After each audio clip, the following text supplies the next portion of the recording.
I expected my first year of residency to be pretty time intensive and require a lot of study and a lot of work. And I found that while I did work quite a bit at St. Luke's, I think that the time was well spent, and it definitely didn't make me feel like I was overburdened or overwhelmed at any point in time.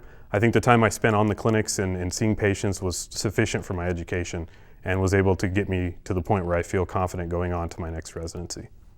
I think the time demands are really reasonable, but we still accomplish what we need to do for an internship. The way we do it here is that on ward months, you keep your pager on throughout the day, and you sign out at night at 8 p.m. It keeps us from doing a double sign out where, at 6 p.m. or something, you sign out to somebody covering and then they sign out to a night float. This way you sign out directly to a night float intern and then they hand over back to you.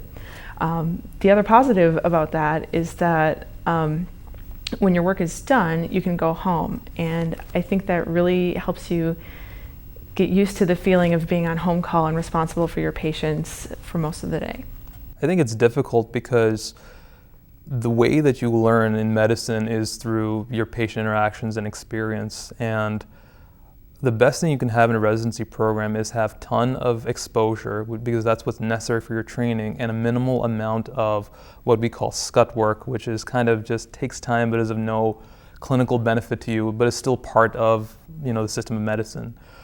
Thankfully, we have a large amount of ancillary staff at the hospital, from our social workers, physical therapists, occupational therapists, and just excellent nurses that really minimizes the amount of time that we have to spend on certain things and spend most of our time kind of just on the clinical management. And because of that, the demands, in terms of time and everything have been pretty reasonable.